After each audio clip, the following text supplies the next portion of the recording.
नमस्कार दोस्तों, एलडी बाबा क्लासेज में आपका स्वागत है। दोस्तों, आज की क्लास में हम क्लास 10 का मासिक परीक्षा सितंबर 2024 का साइंस का क्वेश्चन आंसर करने वाले हैं ऑब्जेक्टिव का, जिसे आप ध्यानपूर्वक देखिएगा, सुनिएगा और समझिएगा। और यदि मेरा वीडियो पसंद आए तो लाइक, शेयर और सब्सक्राइब करना बिल्कुल ना भूलिएगा। तो हम चलते हैं प्रश्न को। प्रश्न है कि निम्नलिखित पदार्थों में कौन चालक है। निम्नलिखित पदार्थों में कौन चालक है।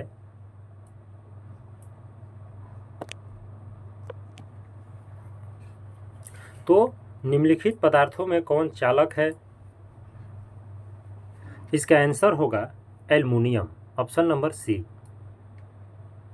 अगला प्रश्न है कि आवेश का एसआई मात्रक होता है, तो आवेश का एसआई मात्रक जो होता है वो क्या होता है, तो ऑप्शन नंबर बी कूलॉम्ब होगा। अगला प्रश्न है कि प्रतिरोध का एसआई मात्रक है, तो प्रतिरोध का एसआई मात्रक होगा ऑप्शन नंबर सी ओम। क्या होगा? ओम होगा। अगला प्रश्न है कि किस उपकरण में धन प्लस और ऋणात्मक माइनस का चिन्ह होता है, तो इसका आंसर होगा ऑप्शन नंबर ए विद्युत सेल में। इसका आंसर क्या होगा? ऑप्शन नंबर ए विद्युत सेल में। अगला प्रश्न है कि 1 वोल्ट बराबर कितना होता है, तो 1 वोल्ट बराबर होता है 1 joule coulomb, option number B इसका आंसर होगा। अगला प्रश्न है कि धारा मापने का यंत्र कहलाता है, धारा मापने का यंत्र क्या कहलाता है, तो ऑप्शन नंबर डी अमीटर कहलाता है। अगला प्रश्न है कि ओम का नियम क्या दर्शाता है, तो ओम का नियम दर्शाता है V बराबर IR, ऑप्शन नंबर सी। अगला प्रश्न है कि एक विद्युत यूनिट बराबर है, एक विद्युत यूनिट बराबर है कितना का, इसका आंसर क्या होगा, तो इसका आंसर होगा ऑप्शन नंबर सी 1 किलो घंटा। अगला प्रश्न है कि विद्युत बल्ब में फिलामेंट किसका बना होता है, तो विद्युत बल्ब में फिलामेंट जो होता है ऑप्शन नंबर सी टंगस्टन का बना होता है। अगला प्रश्न है कि 1 HP अश्व शक्ति बराबर होता है कितने का, तो ऑप्शन नंबर सी होगा 746 वाट के बराबर होता है। अगला प्रश्न है कि धातुओं में ऑक्साइड सामान्यतः होते हैं, धातुओं में ऑक्साइड सामान्यतः होते हैं तो भास्मिक होते हैं। अगला प्रश्न है कि निम्नलिखित अयस्कों में कौन एल्युमिनियम का अयस्क है, तो एल्युमिनियम का अयस्क जो है ऑप्शन नंबर बी बॉक्साइड है। अगला प्रश्न है कि निम्नलिखित इलेक्ट्रॉनिक विन्यास वाले तत्वों में कौन अधातु है, तो अधातु जो है वो है 285। अगला प्रश्न है कि उस विद्युत ऋणात्मकता के कारण धातुओं के परमाणु आसानी से बना सकते हैं, इसका आंसर क्या होगा, तो इसका आंसर होगा सहसंयोजक बंधन, ऑप्शन नंबर सी। अगला प्रश्न है कि निम्नलिखित में कौन सबसे अधिक क्रियाशील तत्व है, तो सबसे अधिक क्रियाशील जो तत्व है वो है सोडियम, ऑप्शन नंबर ए। अगला प्रश्न है कि निम्नलिखित में कौन विद्युत का स्रोतम चालक है, तो विद्युत का स्रोतम चालक जो है ऑप्शन नंबर सी सिल्वर होगा। अगला प्रश्न है कि निम्नलिखित में कौन सी अधातु द्रव होती है, तो ऑप्शन नंबर बी ब्रोमीन होती है। अगला प्रश्न है कि निम्नलिखित में कौन सी अधातु ऑक्साइड की प्रकृति उदासीन होती है, तो इसका आंसर होगा CO, ऑप्शन नंबर सी होगा।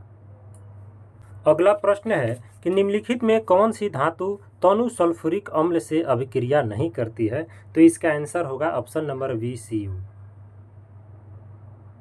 Option number B Cu। अगला प्रश्न है कि अयस्क में उपस्थित अपद्रव कहलाते हैं, क्या कहलाते हैं, तो इसका आंसर होगा सी खनिज कहलाते हैं। अगला प्रश्न है कि आनुवंशिकता का पिता किसे कहा जाता है, तो आनुवंशिकता का पिता जो कहा जाता है वो ग्रेगर जॉन मेंडल को कहा जाता है, तो ऑप्शन नंबर बी होगा। अगला प्रश्न है कि प्राकृतिक चुनाव द्वारा प्राणियों का विकास किसका मत है, तो इसका आंसर होगा डार्विन, ऑप्शन नंबर बी। अगला प्रश्न है कि कोशिका में आनुवंशिक पदार्थ है, कोशिका में आनुवंशिक पदार्थ क्या है? तो इसका ऑप्शन नंबर सी डीएनए होगा। अगला प्रश्न है कि स्त्रियों में लिंग गुणसूत्र होते हैं, तो स्त्रियों में लिंग गुणसूत्र जो होते हैं XX होते हैं, तो ऑप्शन नंबर ए होगा। अगला प्रश्न है कि मनुष्य का वैज्ञानिक नाम क्या है? तो मनुष्य का वैज्ञानिक नाम है होमो सेपियंस, ऑप्शन नंबर सी। अगला प्रश्न है कि किसी जीव की जीन संरचना उस जीव का क्या कहलाता है? तो उस जीव का क्या कहलाता है? इसका आंसर होगा जीन प्रारूप एवं जीनोटाइप, ऑप्शन नंबर सी, ए और बी दोनों होगा। अगला प्रश्न है कि मेंडल ने अपने प्रयोगों के लिए किस पौधे को चुना? मेंडल ने अपने प्रयोगों के लिए किस पौधे को चुना? तो इसका आंसर होगा मटर का पौधा, ऑप्शन नंबर सी। अगला प्रश्न है कि द ओरिजिन ऑफ स्पीशीज नामक पुस्तक किसने लिखा? तो इसका आंसर होगा डार्विन ने लिखा, ऑप्शन नंबर सी। इसका क्या होगा? डार्विन। अगला प्रश्न है कि मेंडल ने एक संकर प्रयोग के F2 पीढ़ी में जीन प्रारूपी अनुपात क्या पाया जाता है? तो ऑप्शन नंबर सी 1:2:1।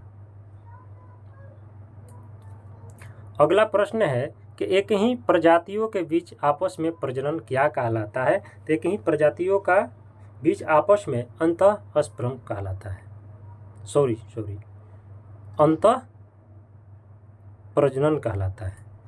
तो आज की क्लास हम इतना ही प्रश्न से समाप्त करते हैं। अगर मेरा वीडियो आप लोगों को पसंद आए तो मेरे चैनल को लाइक, शेयर और सब्सक्राइब करना बिल्कुल ना भूलें। धन्यवाद।